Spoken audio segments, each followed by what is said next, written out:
பிரதமர் மோடி இன்று மாலை கன்னியாகுமரிக்கு வருவதை ஒட்டி தீவிர பாதுகாப்பு பணியில் போலீசார் ஈடுபட்டனர். சுற்றுலா பயணிகளின் ஆதார் அட்டை மற்றும் விலாசம் பெறப்பட்டு முழு சோதனைக்கு பின்னரே அனுமதிக்கப்பட்டனர். அதேபோன்று தனியார் தங்கும் விடுதிகளிலும் தங்கியிருப்பவர்களின் விவரங்கள் குறித்து விசாரணை மேற்கொண்டு போலீசார் தீவிர கண்காணிப்பில் இறங்கியுள்ளனர். பிரதமர் மோடி இன்று மாலை சுமார் 5:30 மணியளவில் கன்னியாகுமரியில் உள்ள ஹெலிபேட் தளத்தில் ஹெலிகாப்டரில் வந்து இறங்கினார்.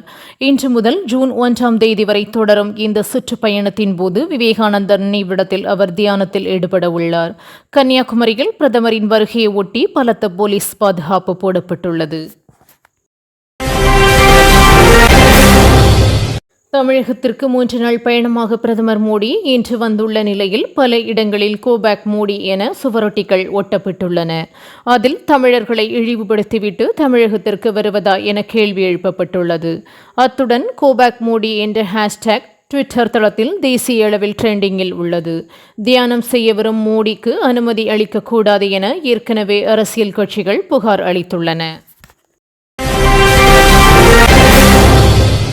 குமரி மாவட்டம் முளகுமூடு வெள்ளிக்கோட்டையைச் சேர்ந்தவர் முடியப்பன், ரப்பர் தொழிலாளி. இவர் நேற்று அதிகாலை வெள்ளிக்கோட்டில் இருந்து முளகுமூடு நோக்கி நெடுஞ்சாலையில் நடந்து சென்றுள்ளார். அப்போது பின்னால் தொலையாவட்டம் ஜிஜோ என்பவர் ஓட்டி வந்த கார் முடியப்பன் மீது வேகமாக மோதியதில் அவர் பல அடி தூரம் இழுத்து சென்று சாலையில் தூக்கி வீசப்பட்ட நிலையில் சம்பவ இடத்திலேயே பலியானார். மக்களவைத் தேர்தலுக்கான இறுதிக்கட்ட வாக்குப்பதிவு ஜூன் 1ஆம் தேதி நடைபெறவுள்ளது. இந்நிலையில் மத்திய உள்துறை அமைச்சர் அமித்ஷா வாரணாசியில் உள்ள காசி விஸ்வநாதர் கோவிலில் சிறப்பு தரிசனம் செய்தார். சிவலிங்கத்திற்கு சிறப்பு பூஜைகள் செய்து அவர் வழிபாடு நடத்தினார். இதனிடையே குமரியில் உள்ள விவேகானந்தர் மண்டபத்தில் பிரதமர் மோடி 45 மணி நேரம் தியானம் செய்ய உள்ளது குறிப்பிடத்தக்கது. மக்களவைத் தேர்தல் முடிவுகள் ஜூன் 4ஆம் தேதி வெளியாக உள்ள நிலையில் வாக்கு எண்ணிக்கையின் போது கவனமாக செயல்பட அதிமுக முகவர்களுக்கு இபிஎஸ் அறிவுறுத்தியுள்ளார். எந்த கட்சி முன்னணிக்கு வந்தாலும் இறுதி சுற்று வரும் வரை வாக்கு எண்ணும் மையத்தில் இருந்த விவரத்தை தலைமைக்கு தெரிவிக்க வேண்டும் என்றும், வாக்கு எண்ணும் மையங்களில் திமுகவினர் தில்லுமுல்லு செய்கின்றனரா என்பதையும் கண்காணிக்குமாறும் அவர் உத்தரவிட்டுள்ளார். காமெடி நடிகர் கூல் சுரேஷ் தன்னிடம் கார் இல்லாததால் ஷூட்டிங்கிற்கு ஆட்டோவில் செல்வதாக கூறியிருந்தார். இதை கேட்ட சேலம் RR பிரியாணி உரிமையாளர் தமிழ்ச்செல்வன் கூல் சுரேஷுக்கு கார் பரிசு அளித்துள்ளார். அதை பெற்றுக்கொண்ட கூல் சுரேஷ் மாலை அணிவித்து நன்றி தெரிவித்தார். திரைப்படம் தொடர்பான நிகழ்ச்சிகளில் சர்ச்சைக்குரிய வகையில் நடந்து பிரபலமானவர் கூல் சுரேஷ் என்பது குறிப்பிடத்தக்கது. தமிழ்நாடு வந்துள்ள மத்திய உள்துறை அமைச்சர் அமித்ஷா புதுக்கோட்டை மாவட்டம் திருமயத்தில் உள்ள சத்தியகிரீஸ்வரர் கோயில் மற்றும் கோட்டை பைரவர் கோயிலுக்கு சென்று சிறப்பு தரிசனம் செய்தார்.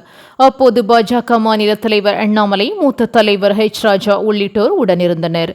முன்னதாக ஏப்ரல் 12ஆம் தேதி சுவாமி தரிசனம் செய்ய திட்டமிடப்பட்டிருந்த நிலையில் கடைசி நேரத்தில் பயணம் ரத்து செய்யப்பட்டது. திமுக முன்னாள் சட்டமன்ற உறுப்பினர் பரமசிவம் உடல்நலக்குறைவால் காலமானார் என்ற செய்தியை கேட்டு வேதனை அடைந்தேன் என்று முதல்வர் ஸ்டாலின் உருக்கமாக இரங்கல் தெரிவித்துள்ளார். திமுகவில் பல்வேறு பொறுப்புகளில் இருந்து கழக பணியையும் மக்கள் பணியையும் திறம்பட ஆற்றிய செயல் வீரர் பரமசிவம். அவரை இழந்து வாடும் குடும்பத்தினருக்கு ஆழ்ந்த அனுதாபங்கள் என கூறியுள்ளார். பஞ்சாபின் லூதியானாவில் நடைபெற்ற கூட்டத்தில் ராகுல் காந்தி கலந்து கொண்டு பேசினார். அப்போது அவர் இந்திய வரலாற்றிலேயே தற்போதுதான் அரசியலமைப்பை காக்க தேர்தல் நடப்பதாக கூறினார். மத்தியில் இந்தியா கூட்டணி ஆட்சிக்கு வந்தால் விவசாய கடன் தள்ளுபடிக்காக குழு ஒன்றை அமைத்து தேவைக்கேற்ற எத்தனை முறை வேண்டுமோ அத்தனை முறையும் தள்ளுபடி செய்யப்படும் என்றும் அவர் உறுதியளித்தார். சிங்கப்பூரைச் சேர்ந்த 10 வயது சிறுவன் பந்துகளை கொண்டு ஒரு கையில் வித்தை காட்டியபடி மற்றொரு கையில் ரூபிக்ஸ் கியூப்பை தீர்த்து கின்னஸ் சாதனை படைத்துள்ளார். சிறு வயதில் இருந்தே ரூபிக்ஸ் கியூப் மீது ஆர்வம் கொண்ட ஜூரு மசன் வெறும் 10.43 வினாடிகளில் இந்த சாதனையை நிகழ்த்தியுள்ளார். இது தொடர்பான வீடியோ இணையத்தில் வெளியானதை தொடர்ந்து பலரும் அந்த சிறுவனுக்கு பாராட்டுக்களை தெரிவித்து வருகின்றனர். மக்களவைத் தேர்தலை முன்னிட்டு நாடு முழுவதும் சூறாவளி சுற்றுப்பயணம் மேற்கொண்ட பிரதமர் மோடி 75 நாட்களில் சுமார் 180 பேரணிகளில் பங்கேற்றுள்ளார். உத்தரப்பிரதேசம், பீகார், மகாராஷ்டிரா, மேற்கு வங்கம் மற்றும் தென்னிந்தியா என 35 பேரணிகளில் கலந்து கொண்ட அவர் மே மாதத்தில் மட்டும் 96 கூட்டங்களில் பங்கேற்றுள்ளார் என்பது குறிப்பிடத்தக்கது. இன்று பஞ்சாபில் நடைபெறும் பேரணியுடன் அவரது பிரச்சாரம் நிறைவடைந்தது. ஜம்மு காஷ்மீரின் பூஞ்ச் தேசிய நெடுஞ்சாலையில் 150 அடி பள்ளத்தாக்கில் பேருந்து கவிழ்ந்து விபத்தில் 10 பேர் சம்பவ இடத்திலேயே உயிரிழந்தனர். 20க்கும் மேற்பட்டோர் படுகாயமடைந்துள்ளனர். சம்பவ இடத்திற்கு விரைந்து சென்ற போலீசார் தீவிரமாக மீட்புப் பணியில் ஈடுபட்டுள்ளனர். குருஷேத்ராவில் இருந்து சிவகோரிக்கு சென்றபோது பள்ளத்தாக்கில் பேருந்து கவிழ்ந்ததாக முதற்கட்ட தகவல் வெளியாகியுள்ளது. கடுமையான வெயிலுக்கு மத்தியில் டெல்லியில் குடிநீர் தட்டுப்பாடு ஏற்பட்டுள்ளது.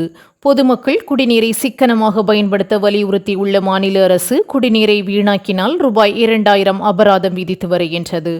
இந்நிலையில் ஆம் ஆத்மி அரசு மக்களின் குடிநீர் தேவையை பூர்த்தி செய்யவில்லை என குற்றம் சாட்டி நீர்வளத்துறை அமைச்சர் அதிஷி வீட்டின் முன்பு பாஜகவினர் காலி பானைகளுடன் போராட்டத்தில் ஈடுபட்டனர். மக்களவைத் தேர்தலில் பீகாரின் அரா தொகுதியில் மத்திய அமைச்சர் ஆர்.கே. சிங் போட்டியிடுகிறார். சமிதி பஜார் பகுதியில் அவருக்காக பாஜக சார்பில் பிரச்சாரம் செய்யப்பட்டது. அப்போது மோட்டார் சைக்கிளில் வந்த 3 பேர் அவரின் பிரச்சார வாகனம் ஒன்றை அடித்து நொறுக்கியதோடு டிரைவரையும் தாக்கினர். இதில் முன்பக்க கண்ணாடி உடைந்ததுடன் டிரைவரும் காயமடைந்தார். புகாரின் பேரில் போலீசார் விசாரணை செய்து வருகின்றனர். தெலுங்கானாவில் வாகன சோதனையில் ஈடுபட்ட போலீசாருக்கு ஒத்துழைப்பு கொடுக்காத நடிகை நிவேதா பெத்துராஜ் அவர்களுடன் வாக்குவாதத்தில் ஈடுபட்ட வீடியோ வெளியாகி வைரலாகி வருகின்றது. அதில் காரின் டிக்கியை திறந்து காட்ட போலீசார் கேட்க ஆவணங்கள் சரியாக இருக்கும்போது தான் ஏன் திறந்து காட்ட வேண்டும் என்று வாக்குவாதம் செய்கிறார். எனினும் இது பட ப்ரமோஷனுக்காக எடுக்கப்பட்ட வீடியோவா என்ற சந்தேகமும் எழுந்துள்ளது.